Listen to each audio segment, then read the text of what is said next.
はい、井上ゼミです。今回はですね、花粉症は1週間で治る、これやりたいと思います。これね、元ネタがありまして、こちらですね、溝口徹さんという方が書いた花粉症は1週間で治るという本です。はい、このね、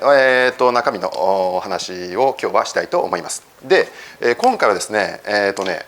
簡易版ということですぐに実践できるようにもう1回で何したらいいのって話をね、もうざっくりですね、この本の、中身を凝縮してコンパクトにまとめてお話ししたいと思います。で、なので結構具体的な話はね今回できないんですけれども、実践できるね要点は押さえてあると思いますので、こちらをですね今回は紹介したいと思います。で、具体的な話はですね、通常版ということで、もうちょっと具体的にね個々を見ていくっていうことは、別の動画で、配信しようと思っております。これね、著者のねこの溝口徹さん、この本を書いたのが2018年なんですけど、自分自身もね以前はね花粉症だったそうです。で、このね、この溝口さんがやってるのがオーソモレキュラーっていうこれ栄養医学ですね。日本語に訳すと分子整合栄養医学というもので、これどういうのかっていうと、この細胞に備わる栄養素が、それが分子なんですけど、それのバランスを整えてあげることで、その病気を改善したり病気の予防をしたりで健康な体を維持しましょうってことなんですけど、これを溝口さん自身が実践したことで花粉症を完全に治したというお話をしております。そう、これだからオーソモレキュラーは何かっていうと、栄養素っていうのは足りない栄養素があるので病気になるっていう話なんですけど、これは食べ物からねその摂取することで、治すと、病気を治しましょうってことなんですけど、なので足りない栄養素を補ってあげるという話です。これね食べ物じゃ無理だっていう話もあって、なのでサプリメントで補充してあげましょうというのもこのオーソモレキュラーの考え方の一つです。でちょっとね前置きが長くなってますけども、花粉症っていうのはねどういうふうに起こるかというと、これ胃とか腸のね粘膜細胞が健康な状態にない、弱まっているということで起きるっていうことなんですね。なんでかというと、胃とか腸の粘膜細胞っていうものが免疫システムの中枢を担っているということだそうです。なので、そこをですねどんどんその良い細胞に作り変えていく栄養素を、たくさん取り入れることによってですね、良い細胞に作り変えていくことで花粉症を治していこうということなんですね。で花粉症っていうのは基本的にはその無害なものなんですね。もともと無害なものを免疫システムがその弱まっていると、あるいは乱れていると、その有害な物質というふうに勘違いして誤認してね、その体がですね排除しようと過剰に反応してしまうと、そういうアレルギー反応の一つが花粉症だよっていう話なんですね。でここを押さえておいた上で、ちょっと重複しますが、オーソモレキュラーっていうのは花粉症を感知させる唯一の方法であるということで、私自身の実践としてもですね、去年ぐらいから、オーソモレキュラーの勉強をし始めて、割とこれをね今日話すところもそうなんですけども、実践をし始めまして、今年ね3月から4月ぐらいには花粉症、結構僕症状出るんですけど、今年はね出ないんですよ。なので、いつも毎年飲むアレグラも飲んでません。はい、ということで、ただね情報だけではなくて僕の実践的にもですねかなり有効なものだということで、思ったので、これはもう皆さんに紹介したいなと思って今回お話しすることにしました。花粉症を感知させる唯一の方法とも言ってますから、なのでこれは一回試してみる価値があると思います。はい、ということで今回はですね、実践がねすぐできるようにということで簡易版で1回でね、まとめてお話ししたいと思います。これねもう最初に要点を言っちゃうんですけど、7つの基本ルールって言って、この7つをですね実践したらですね、花粉症は1週間で治りますよと、言ったら花粉症は、治るという話をしております。でその7つね一気にざらっと言っちゃいますけども、1タンパク質を摂る、2腸内環境を整える、3ビタミン D を摂る、4質の良い脂質を摂る、5女性は鉄、男性は亜鉛を摂る、6糖質は控える、で7摂取量のポイントは体にとって理想的な量であること。これ7つあるわけです。で丸2とですね丸7を除いてはですね、だいたい取るか取らないようにするか、控えるかっていう、そういう話なんで、摂取する方ですねが、4つあって、控えてくださいっていう方が1つなんですね。なのでここが結構ね特徴で、取り入れるね言ったら足し算が、4つで引き算が1個ね、控えてくださいが1つなわけです。でこれをね順番に見ていきたいと思います。でまず1つ目、タンパク質を摂るということで、これ足し算です。足し算の1つ目、タンパク質を摂る、ね、なんでかっていうと、これタンパク質はですね全身の細胞の材料なんですって、ね、全身の細胞の材料なのでもうこれを取らないことに始まらないって話なんですね。つまり土台ですから、健康なね細胞を作っていく、材料となるのがこのタンパク質。じゃあこれを何で取るかっていうと、食材はですね、肉、魚、卵、大豆製品ですね。で特にこの肉とか魚、これをたくさん取ってくださいって話です。でもしね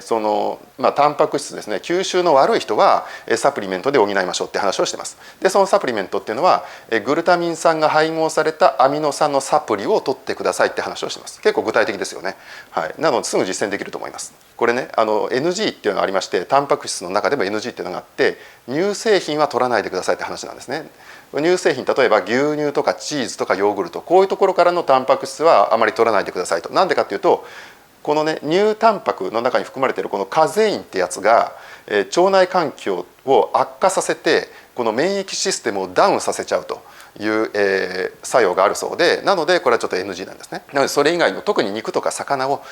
たっぷり取ってくださいと。で、吸収のね悪い人っていうのは、サプリメントで補ってくださいって、そういうお話です。で、足し算の2つ目いきます。足し算の2つ目、ビタミン D を取る。この、ビタミン D っていうのが花粉症撃退の最強の武器だそうです。もう最強だから、これがもう一番の武器ね。ということでね、ビタミン D 面白いのは、このビタミン D を摂取するねこの方法って2つあるって話なんですね。で1つ目は食材ですね。食材、これ具体的にはですね、魚とキノコで、魚だったら鮭、イクラ、スジコ、ウナギ、サンマ、イワシ、シシャモとかですね。でキノコだったらこれ太陽の日差しを浴びた干し椎茸かキクラゲがいいって言ってます。これね、太陽の日差しを浴びたっていうのがポイントで、太陽の日差しを浴びるとビタミン D がその中に蓄積されるということで含まれてるんですが、これ機械乾燥させた椎茸とかキクラゲだとビタミン D って含まれないんですって。だからビタミン D って面白いのは、なんかその含まれるものと含まれないものがはっきり分かれるビタミンだそうで、ここね気をつけた方がいいと思います。でこの魚とキノコの2つがね食材としてはあるんですけど、その中でもやっぱり魚でね取った方がいいというお話をしておりました。で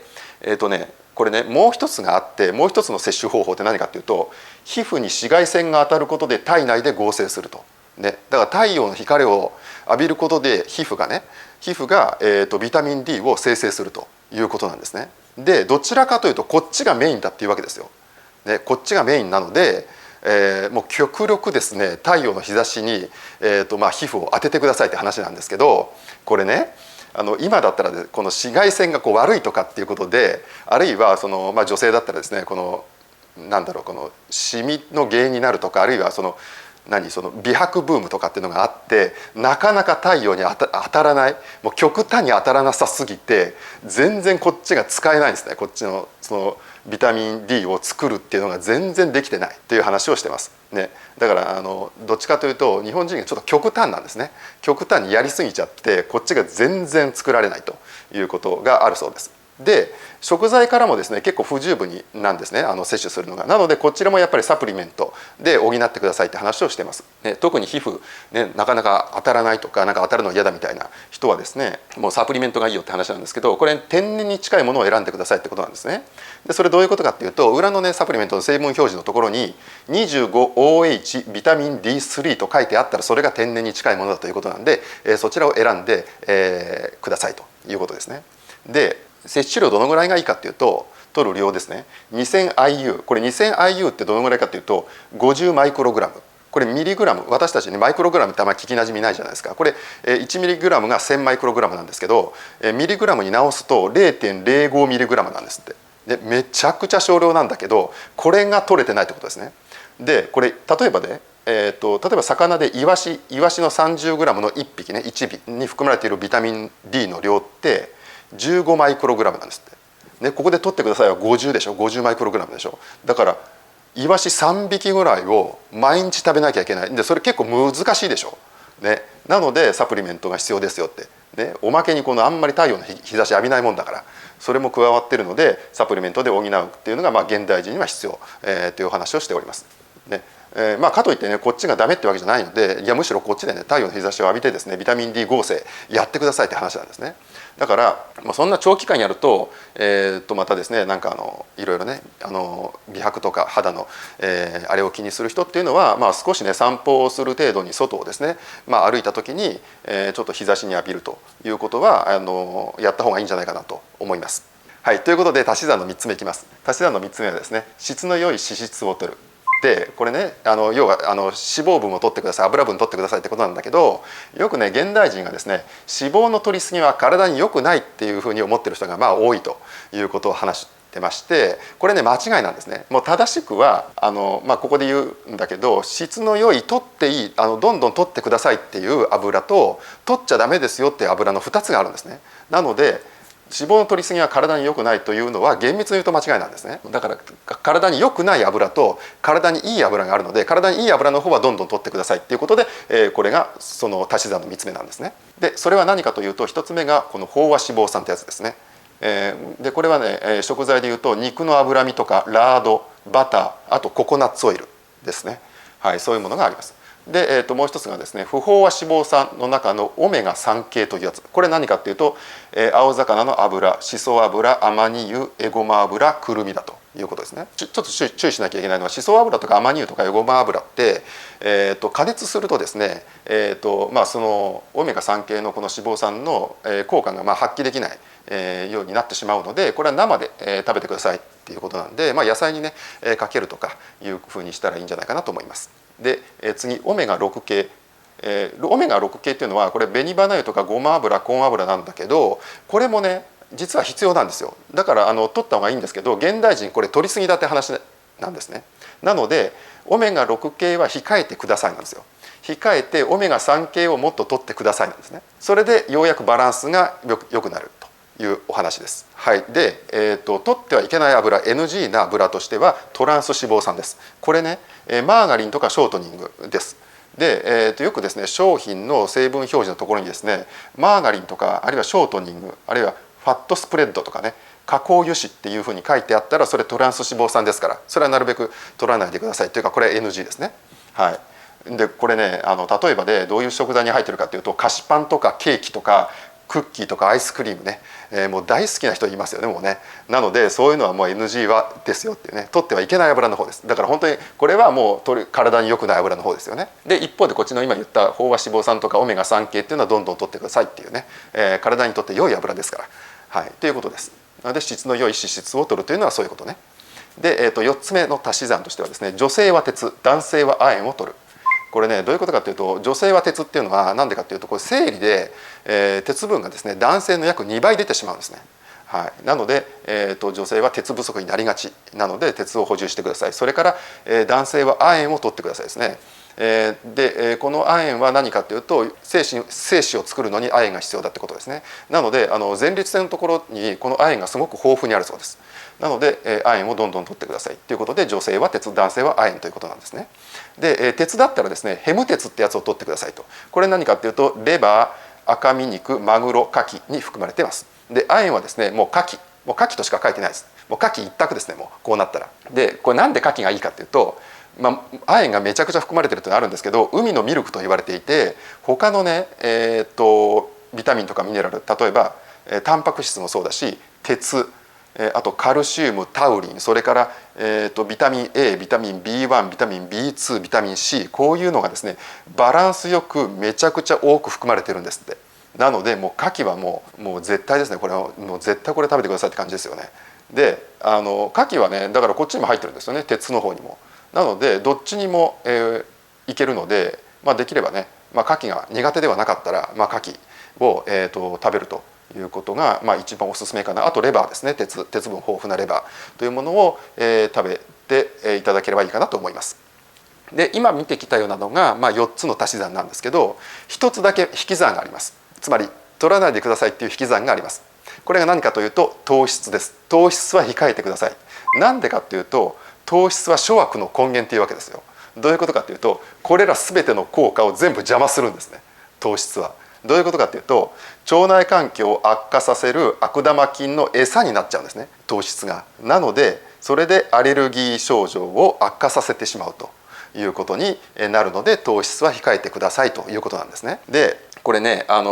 目標としてはゼロを目指したいんですよ。もうゼロにしてくださいなんです。だけどなかなかやめられないという人が多いので、そういう場合はですね、徐々に減らして最終的にゼロを目指そうということなんですね。で、じゃあまず何からやめたらいいの、どんな糖質からやめたらいいのってことなんだけど、まず最初にやめなきゃいけないのは一番が小麦です。小麦。例えばこれ何かっていうと、具体的にはパンとかパスタ、ラーメン、あとうどん、ピザ、あと粉物ですね。お好み焼き、もんじゃ焼き、たこ焼き系の粉物、それから餃子の皮、中華まんの皮、あとケーキ、クッキーなどの洋菓子ね。大体僕ら大好物が含まれてますよね。はい。で、これをやめてくださいっていうね。で、それがまずもう一番最初にやめてほしいっていうやつですね。控えてください。でそれからそれができたら次に控えてほしい、これも同時に控えてほしいぐらいなんだけど、それが飲み物で、これどういう飲み物かっていうと、砂糖やミルクの入った紅茶とかコーヒー、あるいはコーラ、ジュース、スポーツドリンク、あと人工甘味料が入っていれば全て NG です。はい、全部糖質ですからね。はい、もうそういうのも腸内環境を悪化させてしまうということなんで、その辺も控えてくださいですね。で、それもねできたらですね、次に控えてほしいのはご飯ですね。でご飯をゼロにしてほしいんですけど、いきなりゼロっていうのが無理だったら、例えば3食ご飯取ってるんだったらそのご飯を取るのを2食にするとかね。で2食ご飯取ってるんだったら1食ご飯を取るだけにするとか、そういう形で、少なくしていってくださいっていう話をしております。なので結構ね、やっぱり花粉症の人ってこの辺めっちゃ食べてるなっていうか、めっちゃ好きな人多いかなというふうな気もします。はい。でなのでここで言ってる基本はですね、主食とスイーツを食べないってことなんですね。でこれどうしてもやめられない人は、糖質のね食べる量を減らす、あるいは食べる順番を変える。どういうことかっていうと、まずは肉とか魚とか、つまりおかず系を最初に食べて、ご飯は、最後にですね、締めに少量少しだけ食べるというふうにしてくださいというお話をしてます。はい、ということでもうざっくり見てきたんですけれども、もう一回振り返るとですね、足し算は4つあります。それがタンパク質を摂る、ビタミン D を摂る、質の良い脂質を摂る、で女性は鉄、男性は亜鉛を摂ると。で引き算は1つだけで糖質は控えるということですね。ですからこれを実践していけばですね、花粉症の症状っていうのが緩和されて改善していくと。で、やがて完治していくということですね。はい、ということで今回は簡易版ということで、花粉症は1週間で治るっていう具体的にね、どういうふうなことを実践していったらいいか、すぐにね実践できるように今回は1回にまとめてですね、お話ししました。なので今日言ったものをですね積極的に取っていく、あるいは控えていくということを実践していけば、結構ね早い人ではもう1日でそのね、改善の兆候が見られるそうです。なのでこの辺をね、しっかりやっていけばですね、しっかりやっていけばやっていくほど、治りは早いかなというふうにも思うので、実践していったらいいんじゃないかなと思います。はい、で僕もね引き続きちょっとここら辺を意識して、実践していこうかなと思います。はい、ということで今回はですねもうざっくりですね要点をですね駆け足で見てきたので、これ具体的にね個々にもう少し具体的に知りたいよって人はですね、この後通常版の方を配信しますので、それで理解を深めていただいて、もうちょっと意識的になって、なるべくねこの7つの基本ルール実践しやすいように、していったらいいんじゃないかなと思います。はい、ということで今回はですね花粉症は1週間で治る簡易版ということで、もうどういうことを実践していったらいいかというお話をしました。ということで今日は以上になります。じゃあまたね。